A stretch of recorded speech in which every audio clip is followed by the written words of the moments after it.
DIRCO is hosting a media briefing on the BRICS chairmanship today in Rosebank in Johannesburg. This follows the announcement that the Russian President Vladimir Putin will not be attending the summit. For more on this, let's now take you live to that press briefing.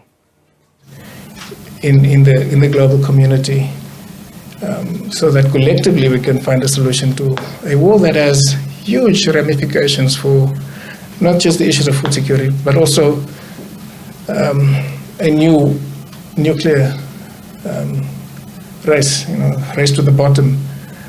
But one of the other issues, and maybe Zaire can talk about that, is we are in this space also putting forward the important principle that we feel should be taken up by the global community, that there should be a total prohibition on the use of nuclear weapons. We don't believe that any particular country has the right to own or use nuclear weapons. And this emanates from the fact that there's a very real threat of a nuclear conflagration if the belief continues that you can win this war through conventional means. We maintain that this war will not be settled through any conventional warfare. Okay. The other issue Clayson asked me to just talk about very briefly is on the envoys and the work of the envoys. Unfortunately, Professor Sidney Mafumari could not be here with us this morning. He wanted to be here. But he was he was leading the first group of envoys to the US. And the major task of that delegation was to explain to our partners in the US South Africa's position. Explain what active non-alignment means, explain why we took certain positions in the UN, explained in detail what our explanations of vote meant, and that you shouldn't just look at the X's in boxes, you should be looking at what are the principles that we outline when we explain the positions around being pro-peace, anti-war, and why we needed the space to engage in negotiations. We found that there was appreciation from this within our counterparts within the US. We met with all the major players in the White House, the State Department, Pentagon, the intelligence services, and really had in-depth discussions, some of it which we obviously can't share here, but just to say that it was reasonably successful. We also engaged with American business around issues pertaining to AGOA. And interesting that from the business perspective, what they were more concerned about was that while we have preferential access to the US through AGOA, we also have trade agreements with the competitors in Europe. So it was really market-related, trade-related matters for them.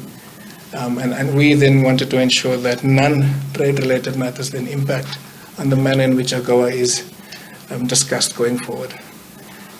So I think that was important to just underline. The envoys will continue their work, but this time not just to the US, they'll be going to talk to all the G7 countries, essentially to continue to explain South Africa's position, and now also the African Peace Initiative and the principles that I've just outlined, why these are important to guide any peace negotiations. Okay, I'm going to leave it at that, Clayson, and then we can engage more in the question and answer session. Thanks, DJ. I'll be the only one clapping for you. Thank you very much, DJ. Just one or two takeaways from that. One, the historic nature of the Africa Peace Mission.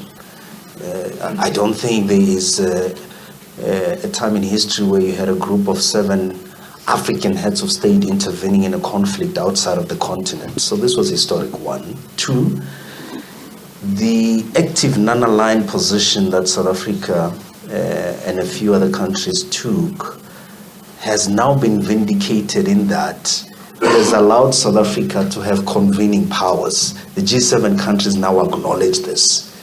Because of your active non-aligned position, you're able to be received in Kiev and in Moscow or St. Petersburg.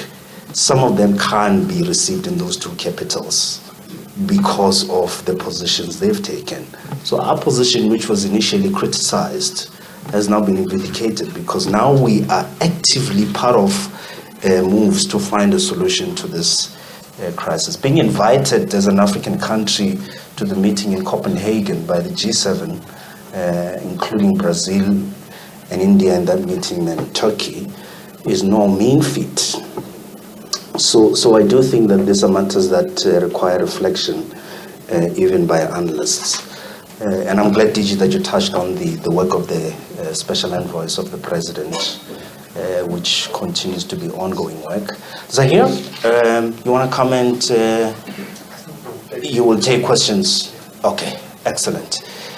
We can now then receive South Africa's BRICS Sherpa. Well.